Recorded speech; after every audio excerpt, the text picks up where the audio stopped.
My spark was Rosemary Gladstar. Hmm.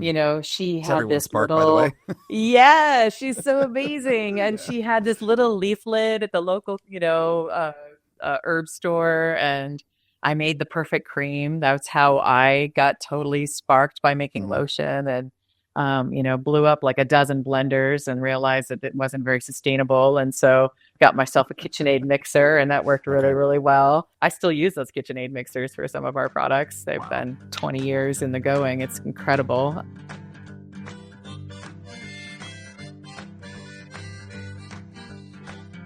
Hello, plant people. Hello, my herbal friends, and welcome to another edition of Everything You Did Not Know About Herbalism here on Herbal Radio, brought to you, of course, by Mountain Rose Herbs.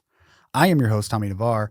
I am so excited to be here because I got to talk with Jody Berry. I've known Jody for a long, long time.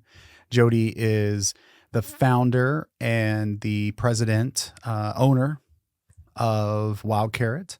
And Wild Carrot is a incredible company out in Enterprise, Oregon, in one of my favorite places on earth. It's a little cowboy town, and it's kind of tucked into the mountains in Oregon.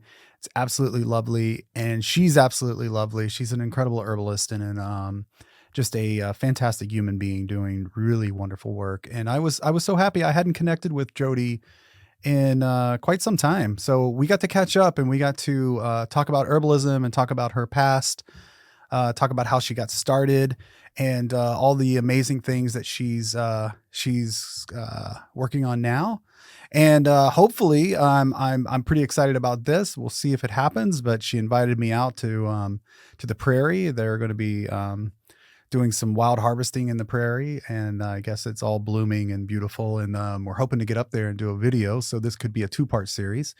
So just hang in, watch this. It's going to be fantastic. You're going to love it. And I hope you're doing okay out there. I hope you're staying safe, and I hope that you are finding some joy, finding some hope, finding some peace.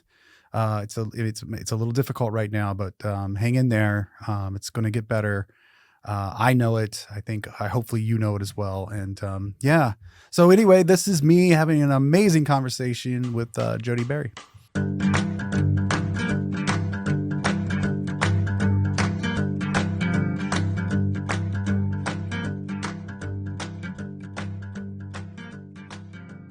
I'm well. It's so great that I have a face that I recognize. I love Oh, that. yeah. Yeah. Yeah. Yeah. We talked about doing something somewhere in the future, and here we are. I love Yeah. that. It's so long ago. I don't know how many years ago was that I was there. 10 years? Could it have been? Probably 10 years now. Yeah. Yeah. I think about that Yeah. place often. You Um, do? yeah, I just love that town so much. I do And too. yeah, it's such a beautiful little town. And um, sometimes I dream about just moving there, like my wife and I just a little artist in a, you know, in a little cubby somewhere tucked away in a mountain. Just, never, I don't know, never get bothered by anyone or anything. Just do art and tune the world completely out, right? So, Yeah, yeah, that place draw a lot of artists for that very reason. It's mm, the end of the road. There's not a lot of people, it's not on the way to anywhere. And yeah, I feel like there's people who are hiding out, who want to be there and just, inspired by the beauty and the quiet. yeah. Yeah. Um, so what brought you to hold on, we actually need to say the name of the place, I guess. Yeah, It's to Enterprise. Enterprise. Yeah, yeah. So Yeah. Yeah. Enterprise, Oregon. Yeah. We should probably let everybody know exactly where that's at. So it's kind of, well, how far away is it from Baker City? It's like what, an hour 2 hours. Yeah, northwest. Yeah. So northwest? Okay.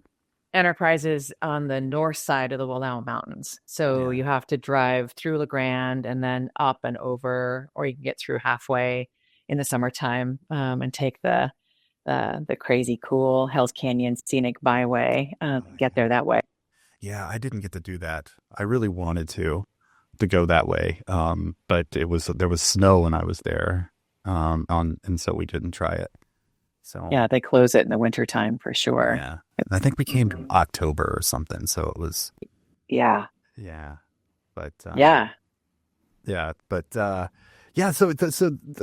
But that place again, just such a cool little town, and you get to have an amazing little herb shop there. I know. I know. I feel so lucky.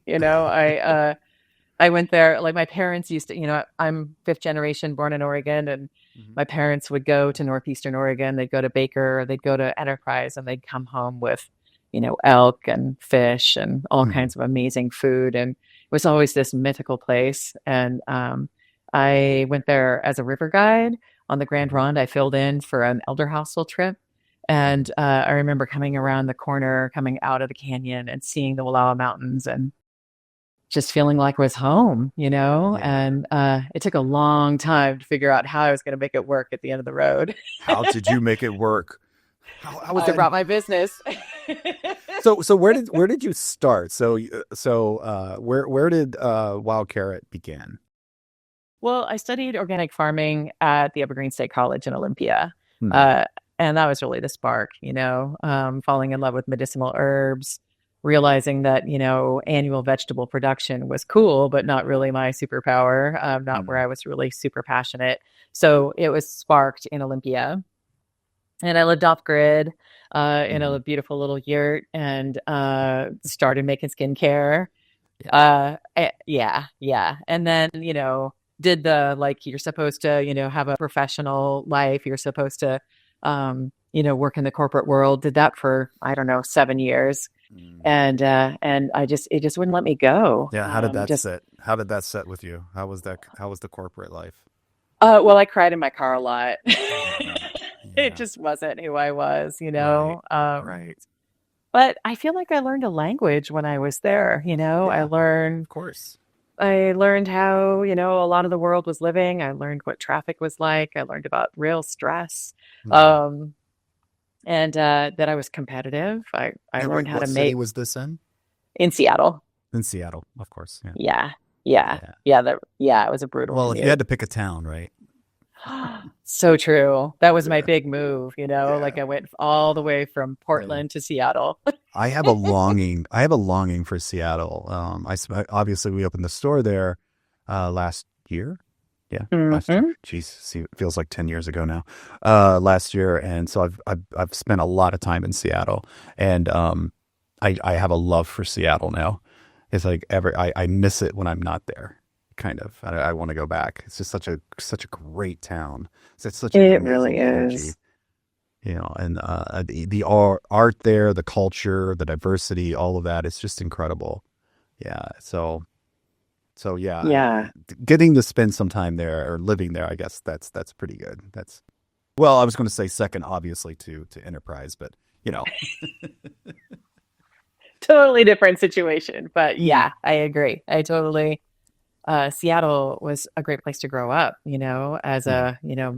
my first big move away from home. And Mhm. the smell of Seattle in the summertime, I mean, it smells like blackberries and wild roses Yeah. Yeah. and anaerobic muck.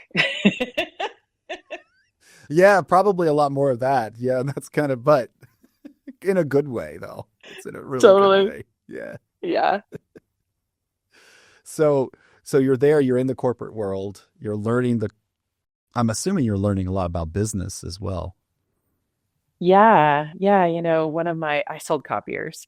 My Okay. sisters all Okay. sold copiers. And Okay.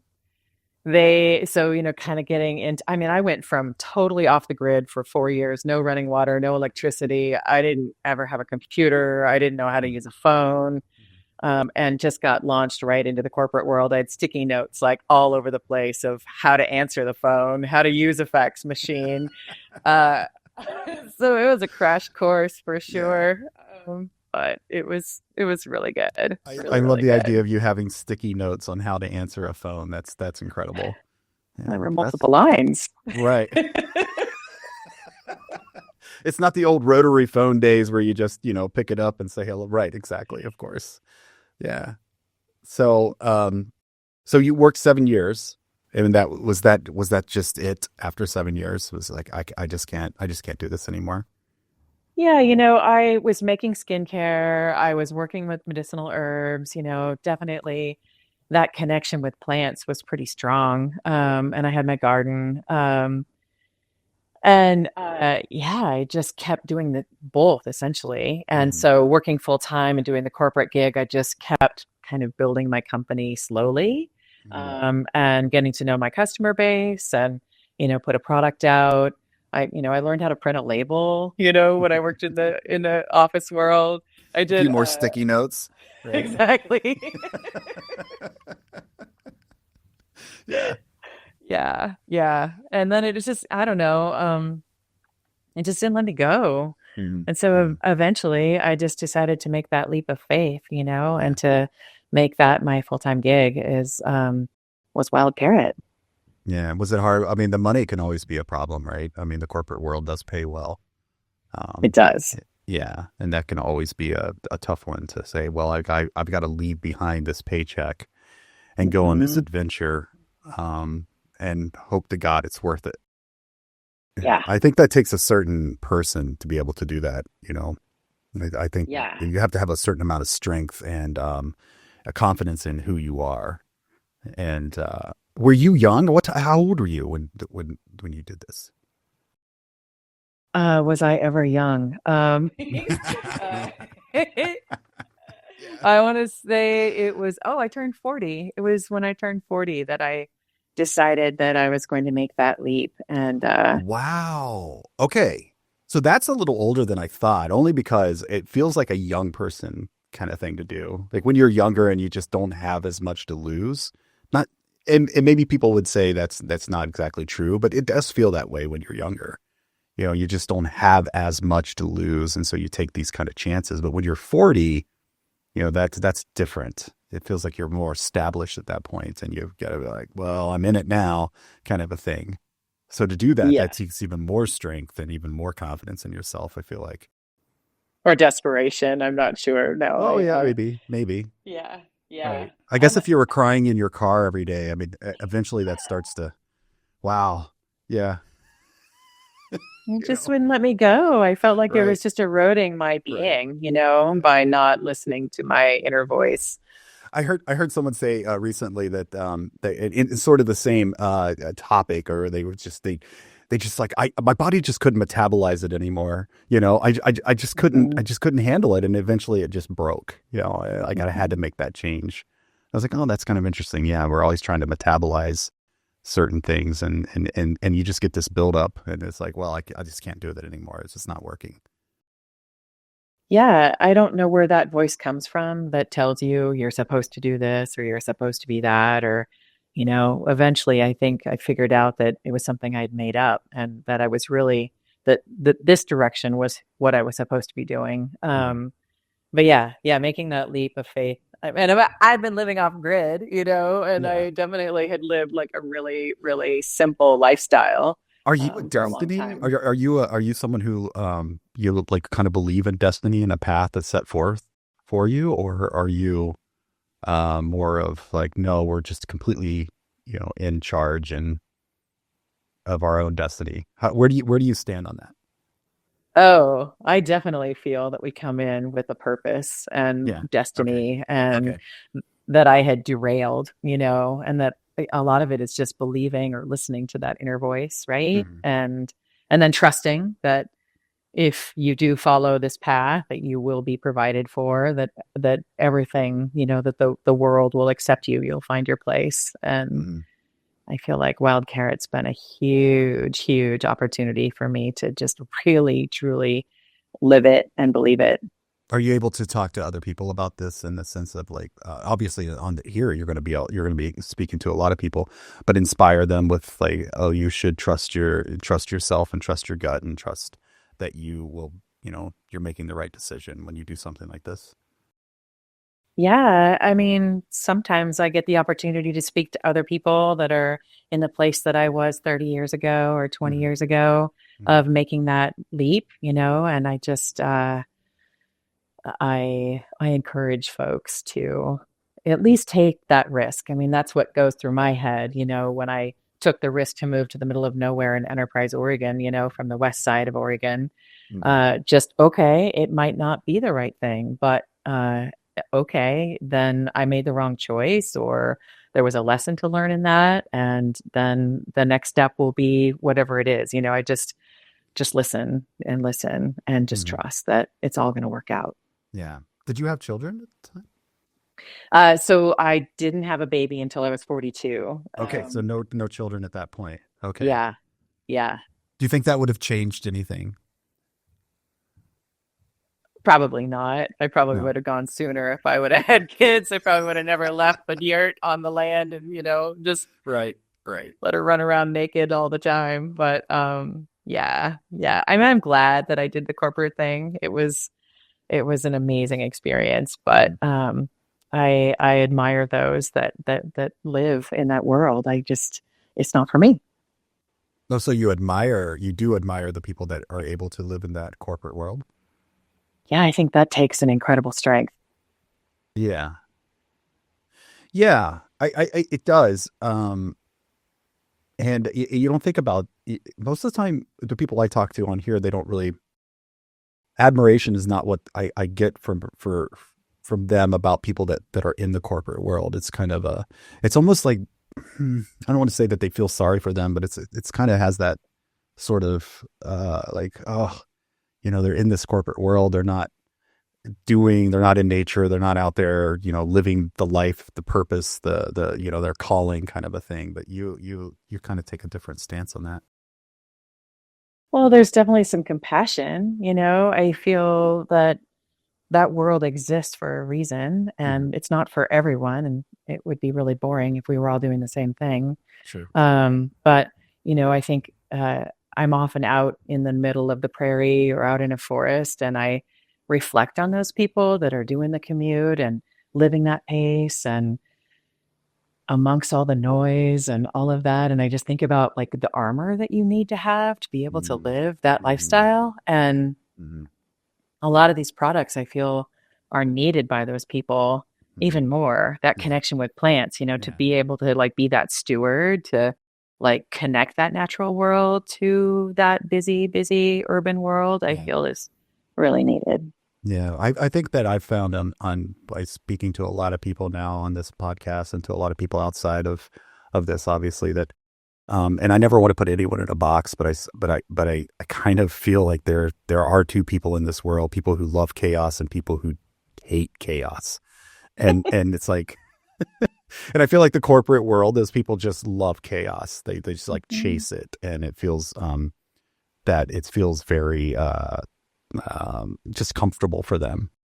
Whereas people that are not chasing chaos, it's the opposite. It's just like, oh my God, how can you, that daily commute and that living in the city or living in that world, like how can that be when you can be out, like you were saying, in the prairie, with the wind blowing and the birds on the the birds on the horizon and everything's just peaceful and perfect and. But for me, I go, like, my wife loves to go to the beach, right? And she will sit on the beach and watch the ocean for hours. And I sit down and I'm 30 seconds and I'm wiggling and I'm moving and I'm like, I can't do this. I can't. What is this? What's the purpose of this? I need to be doing something, and it's like, where's the chaos? Maybe you could just jump in and get rolled around by some waves. Get rolled around in the wave for a while or something. Yeah, it's exactly something. I need to do something like that. It's got to be, So, so for you, I mean, you were kind of in both, but you prefer the non-chaos, I'm assuming, a little bit more. Yeah, I mean, I'm busy. I'm definitely busy, and there's chaos and running a company. Yeah, I was getting ready to say there's that chaos, right? Yeah, but I get that beautiful balance. I mean, I love having the chaos, but being in a town of 2,000 people, I can get out and sort of, just totally detox pretty instantly. Yeah, that sounds lovely. That sounds wonderful. Again, that place, there's something magical about it. There really is, and I've actually been in Central Oregon for the last couple of years for my daughter to finish high school.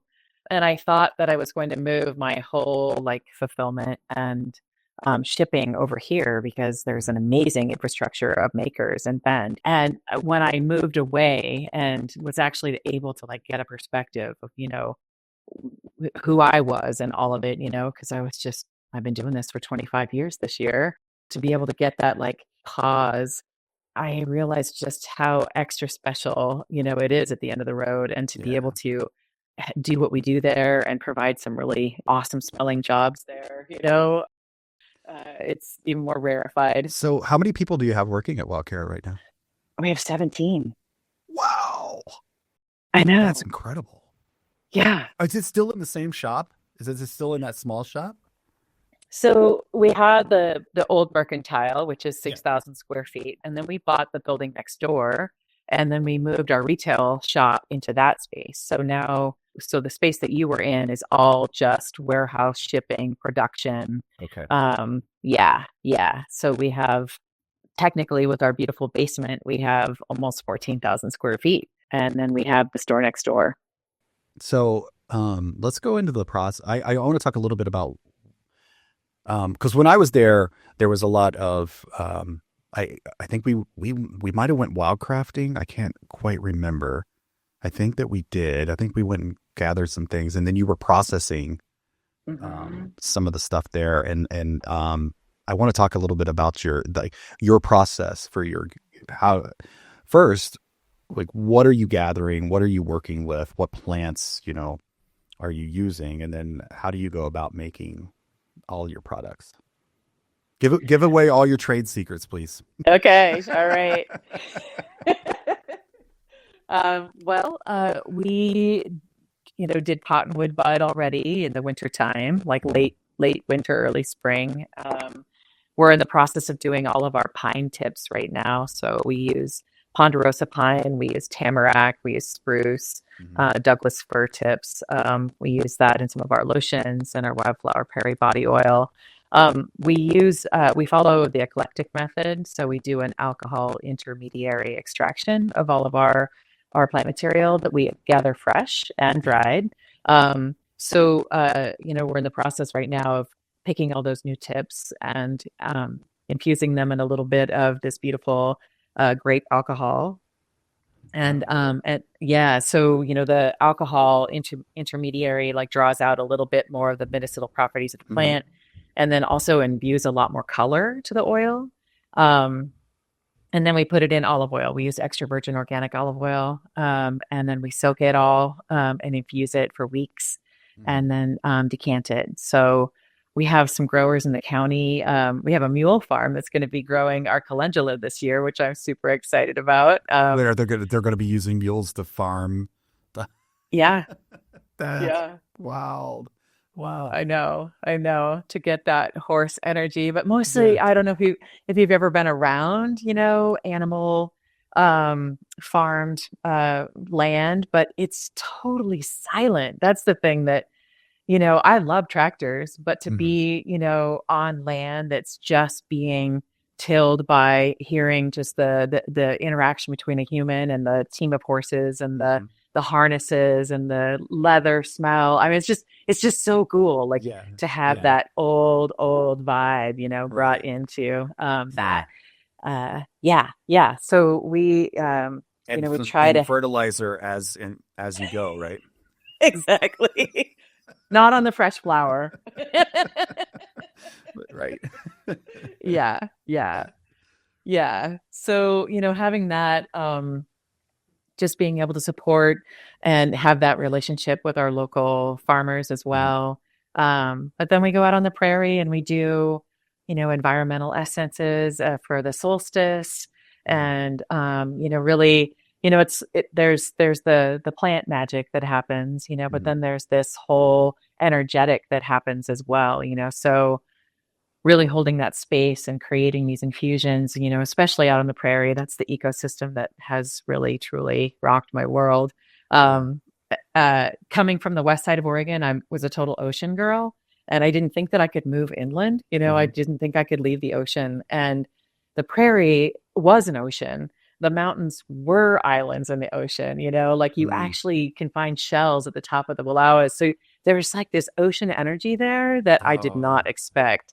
really? Um, yeah, I yeah. didn't So realize that you could find shells at the top of that's y- yeah, wow. Okay. yeah. Yeah.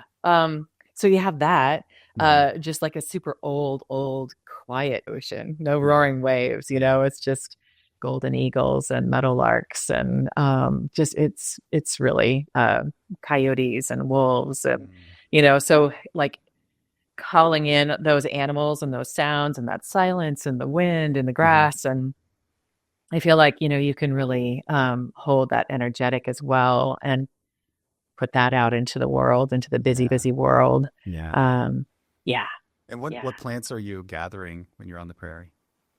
So out on the prairie, we'll get wild roses, Mm. elderflower. Hmm. Then there'll be some other. Mostly, I use the prairie as more of an energetic. I'll get ponderosa pine tips. Okay. Um, we make a wildflower prairie body oil that Hmm. has all those plants that I just spoke of, and arnica. There's a lot of arnica happening right now, and it's it's Arnica sororia. Hmm. So not the Montana, not the endangered version. Okay. Yeah, but equally as medicinal. Um, What Go what ahead. what's the elevation that you're at on that prairie?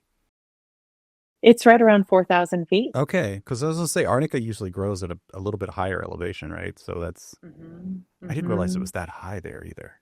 Wow, that's Yeah, yeah. So a lot of snow as well then.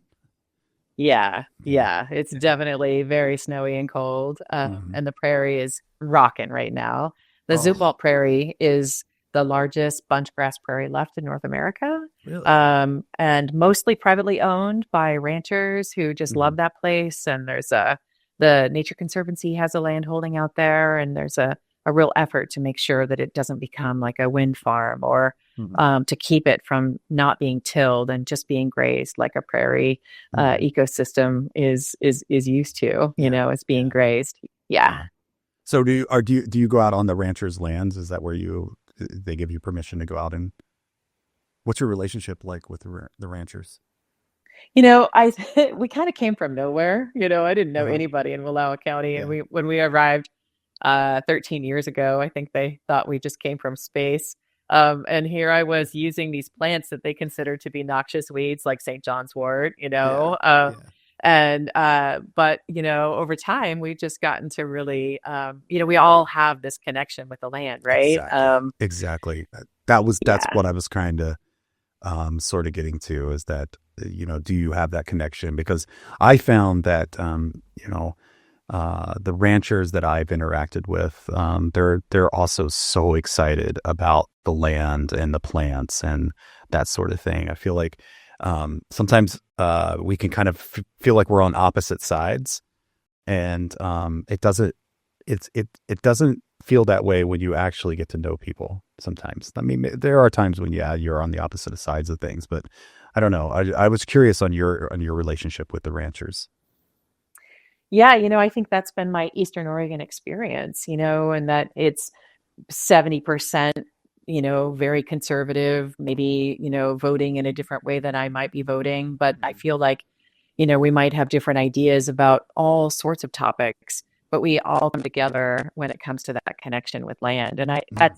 it's that diversity, Yeah. of thought, that diversity of people and lifestyle that I really dig. It's just, Yeah. it's so, so good. Are you able to educate them a little bit on like for instance the weed St. John's wort, and then you explain to them exactly what it's used for, and maybe they have a different thought about that plant.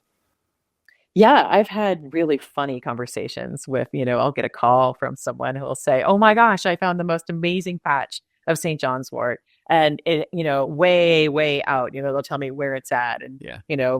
guarantee me that there's been like zero sort of agricultural spray or anything like Uh-huh. that, and we'll just go out and geek out on plants. I feel like they're teaching me, they're teaching me about the Yeah. soils, they're teaching me Hmm. about the rocks but yeah, there's definitely this, I'm a kooky plant lady, but that's just part of it. It feels Well, really that's so good. fun though. I mean, what a symbiotic relationship that you have, Hmm. that they're that excited that they're going to call you and let you know like where these plants are, that they found them and that they're getting excited about that, just the same as you get excited about when you find plants, you know. Absolutely. And again, you talked about that energy, that plant energy, that plant Hmm. magic, and then plants have a way of doing that. They have a way of bringing us all together, even when we all feel so very, very far apart. Yeah, talk about diversity, right? When Yeah. I'm out in a wildflower prairie, there's every color, every shape. There's weeds with, native plants, with agricultural plants, and they're all coexisting together. I feel like it's just such a great metaphor. Yeah, maybe everyone on all sides could just get together and plant a garden together. You know, maybe we'd have peace. Yeah, So, yeah, yeah, and quiet. peace and quiet. Yeah, and love and joy and all those things that we're supposed to have in life. You know, just Hmm. cooperation, Hmm. community. Again, I feel like that's part of what's happening right now is that there is no community. You know, the community has gone away. Hmm. And we need it back. We need it back so bad right now. And what Yeah, a fantastic way to do that is just through plants and through the learning and the education around that. I mean, there's just so much that we can all teach each other if we just listen, we just hang out, yeah. we just have those conversations. When I lived in Seattle, there were community gardens all over. And, I lived in some very multicultural neighborhoods, and I loved coming together to the community garden and, multi-generational, multicultural. I'd learn plants that I'd never eaten Mm. before, ways of growing that I'd never seen before. Yeah, I feel like the garden, plants can be such amazing teachers. And like you said, a way to build community for sure. Yeah. Yeah. I mean, we need something right now. So Yeah. let's do that. Yeah. Yeah. Food is my love language. There. So okay, so you gather all of these plants back to the Yeah. Yeah. back to the process here. So you gather all of these plants and then you're bringing them back to your shop, and it's all Mhm. fresh plant material that you're then extracting or using in lotions. So Mhm. Yeah. yeah, and how much are you able? Because I think about you going out and gathering, and I'm like, wow, how is she able to produce the amount that you need for your business? Because I mean, are you gathering a lot of plants when you're out? Well, it depends on the plant. And, I think it's something that's always like right there in my mind is Mhm. how much is enough, Yeah, and I yeah, don't ever want to be that person that's, over harvesting something or mhm. gathering too much. And I think part of it is always asking the plants, so far they've been completely on board, which has been really wonderful. Mhm. We've definitely cut back on our cottonwood bud production because, well, I wouldn't say we've cut back. We've just cut back on the products that we make with it Mhm. because it's so hard to do. And you're looking for blowdowns, and occasionally there'll be like an entire tree that comes down. And I feel like I'm the richest woman in the world because there's all these buds that I can harvest that are just literally on the ground, But And so, you get blowdowns with those because it's so hard to get up into the tree itself to gather the buds. So that's what you're looking for.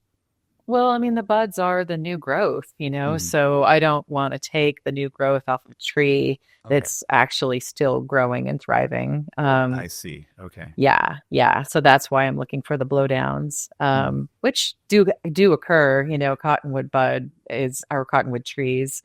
They get really, really big, and eventually they go. Mhm. Mhm. So I get lucky in that way. Or again, a farmer will contact me or a rancher and say, "Hey, I had to take down this cottonwood tree. Do you want to come and harvest?" Wow. Yeah. Yeah, yeah. So I'm out there just eating them all up. But so that's a tree that or a plant that we have limited the amount of product that we make from that. But something like St. John's wort, where Eastern Oregon has more St. John's wort than I've ever seen anywhere in my entire life. Like it is really happy there. We make about 100 gallons of St. John's wort oil a year. Wow. Yeah. Yeah. Calendula, an agricultural product that we grow ourselves. We make about 300 gallons. Okay. It's a lot.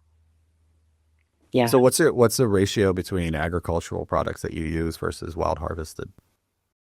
I would say it's probably half and half. Mm. Yeah. Yeah.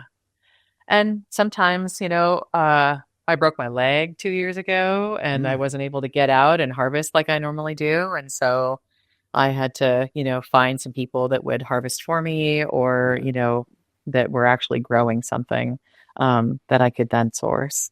Mm. So for those listening that would like to go and just try this for themselves, do you have any recommendations for how they can even get started? With plant, like making their own plant oils? Right. Making a plant oil or a lotion or something like that. I mean, do you have any favorite easier plants to work with? Like sort of recipes? Yeah. Yeah. I mean, my spark was Rosemary Gladstar. She had this spark, by the way. Yeah, she's so amazing. And she had this little leaflet at the local, herb store. And I made the perfect cream. That's how I got totally sparked by making lotion and, blew up like a dozen blenders and realized that it wasn't very sustainable. And so got myself a KitchenAid mixer and that worked really, really well. Okay. I still use those KitchenAid mixers for some of our products. They've been 20 years in the going. It's incredible.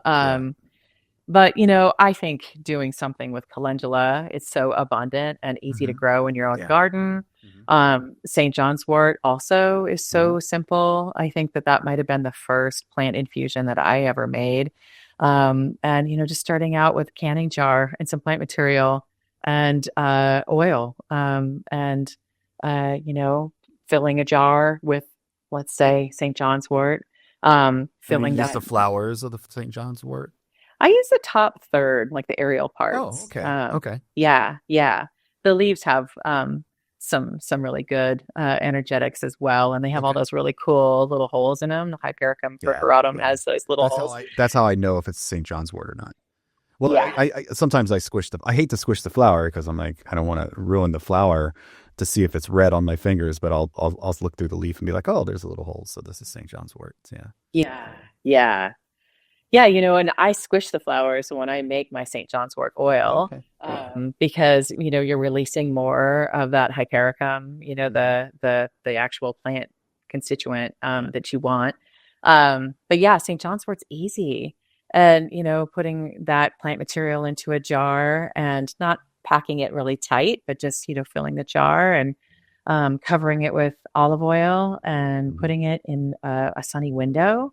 And then you just want to make sure that you are checking for condensation. That's the thing. You don't want oil and water to mix. And so taking that lid off and wiping off any condensation. Oh, okay. That's a good tip there. And then what do you like to use the St. John's wort oil for? Well, it's an amazing plant in that when you infuse it in oil, it's totally different than if you were to make it into a tea or a capsule. So, and then ironically, if you steep St. John's wort in as a tea or ingest it, it makes you more sensitive to the sun. But if you actually solar infuse it in oil, it actually helps to protect your skin from the sun. Okay, that's crazy. I know. It's totally crazy. Science. Yeah. Insert science here. I don't know why that would be the case, but okay. Yeah. There is actually some pretty cool science that's been done on how that actually works, and that's why solar infusion is so key with St. John's wort. You actually cook it essentially, and you break down those chemical constituents that actually make it so that you would be sensitive to the sun. So when you solar infuse it, but those really super potent, colorful oils, Mm-hmm. They offer protection for our skin from the sun. So, plants have to protect themselves from the UV exposure that they get, and Course. especially these Of high alpine course. plants. Right. Yeah. Yeah. Of course. It transfers. Okay. So something for me, I'm always looking for a really good skin face oil. Mm-hmm. So if I was to want to make a face oil, what would you recommend? Like a serum? Yeah, like a serum. Yeah. Yeah, yeah. Well, I mean, definitely making your St. John's wort oil Okay. would be a wonderful place to start. Mm-hmm. Super, super colorful oils like a sea buckthorn oil, is very, very orange in color. Mm-hmm. Rosehip seed oil also is really, really, just a gorgeous colored oil. You could add calendula oil. Calendula is Oh. very softening to the skin. Mm-hmm. Your face would love some calendula. Oh. Um, I'm going to give you some calendula face. yeah, yeah, I love green tea oil, Oh, green tea oil. You can actually powder your green tea, yeah. and make an oil infusion out of that. Could you It's use really matcha? high. Oh yeah, I use matcha. It's So you could use so. matcha as a skin. Oh, wow. Okay. Mhm.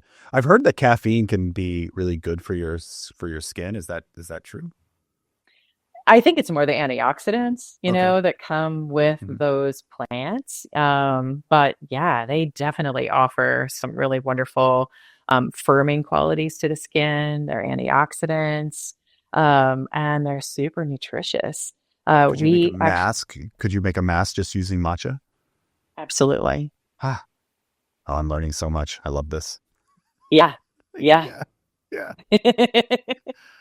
That's interesting. And obviously you can combine all of these things as well to so you could make some matcha and calendula, maybe some St. John's wort, and kind of experiment a little bit with the different oil or different plants with your oil. Yeah, just check in and see, what it is that resonates for you Mm-hmm. and make your own combination and just trust your intuition that you actually know what your face needs the most.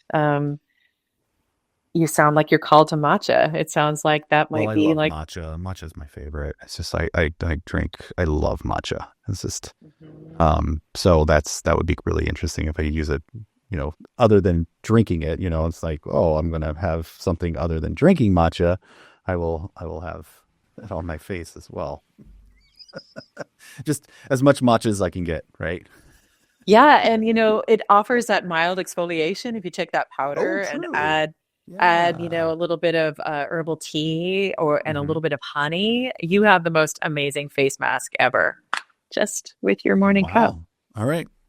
I'm doing it. I'm gonna go for that. So how did you go about with all of your recipes and blends? Was it this is kind of the same approach?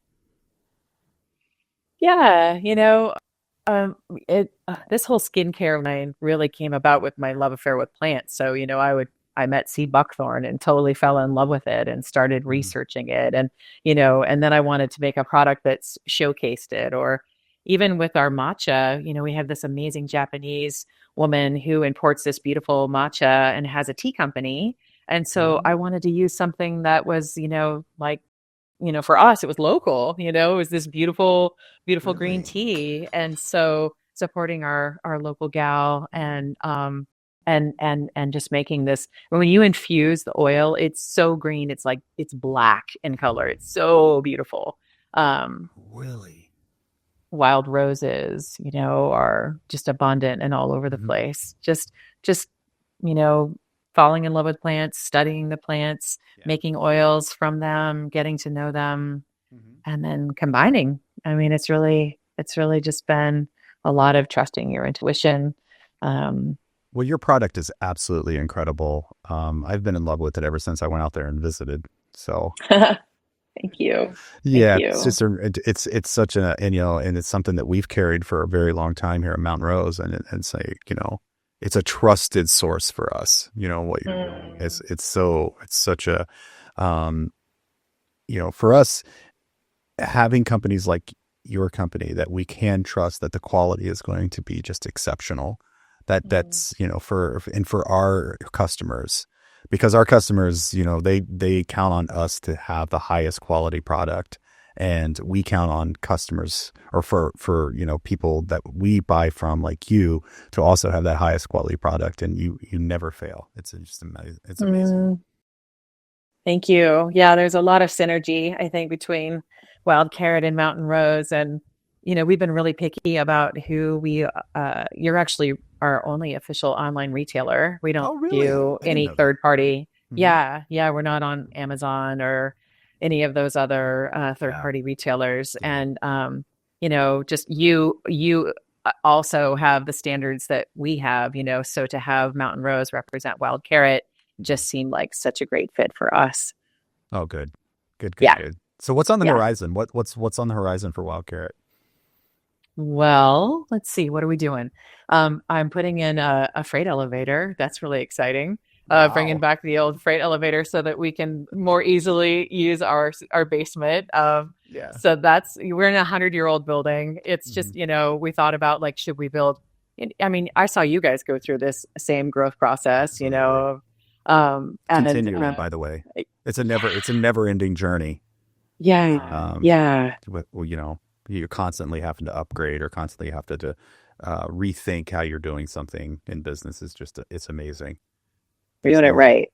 Well, yeah, if you're doing it right. Yeah. I feel like you are. Oh, yeah. Well, thank you. Yeah. But it's you can't get comfortable. You want to. But it just doesn't work that way. Right. And you keep thinking, okay, this is as big as I'm going to get, or this is enough. And it's not that it's not, it just, I don't know. You're just being called in other directions. And, and your love for community and, wanting to be able to support the community even more. Right. Yeah. So there's that. So that'll double our square footage of usable space. So that's huge for us. Nice. And then I'm in the process of developing a line of like hair treatments. We have our solid shampoo bars, which have been wildly successful, which has been really fun. Yeah. So doing, we have this company in town that does a really cool extraction method, where he just basically is constantly like folding and just making this really beautiful extract. And so we're doing a really beautiful experiment with some oils, some herbal oils that we're working on. So doing, a hair oil, hair conditioner, scalp treatment, just working on some treatments there. And, this whole year we're celebrating our 25-year anniversary. So June 1st. Congratulations. That's amazing. Yeah. It feels big. It really does. Yeah. So, we've been doing a lot of, fun throwback photos on our Instagram and on our website. And we're going to do a throwback product. And, we're just celebrating this amazing journny. Yeah. Well, again, your work is amazing. What you're doing is incredible. Bringing medicine to the people. I don't know if there's any better calling. It's like, so thank you for that. Thank you so much for dedicating your life to such an incredible cause. Oh, thank you. I don't think I had a choice. Yeah, we talked about that, right? Yeah, no, you didn't. Yeah. I mean, it's an honor. It's really an honor. And I have the best job in the world. I mean, there is no doubt. But, 25 years in, I still love it. Like, how lucky am I? Right. You get to get up every day and do what you love. That's nothing. Yeah. That's everything right there. It really, really is. So, and I got to make it out there sometime soon. I got to come out. Just maybe a little vacation. Yeah. Just, it sounds like you have matcha, right? You said, so, okay, I'm there. Yeah, I've got matcha. You'll be able to wake up in the morning. Yeah. And I'd love to take you out to the prairie, Oh, that would be tremendous. Yeah, that would be so much fun. Okay, we're going to do it. I'm going to set this up. Okay. Yeah, I would love that. That would be great. We'll do a little video. We'll do a little, a little vodcast kind of a thing in the prairie. That'd be really great. That would be dreamy. I would love it. Okay. Yeah. We're going to do this. I'm going to have this set up. Okay. Well, thank you so much for being on. This was so much fun. I was so excited to get to talk to you because it's been a long, long time. And but obviously you made quite an impression on me. And Aw, yeah, and we just love your company so much. it's so mutual. Mountain Rose has been such a force of goodness for us. And Good. yeah, it's an honor to be here. Thank you. Oh, you are very, very welcome. And yeah, we're going to catch up soon. We're going to be there. So this is, Please do. I'm excited. I'm excited. Okay. Well, you have a Okay. wonderful day, and we will talk very soon. Thanks, Tommy. Okay. Bye-bye.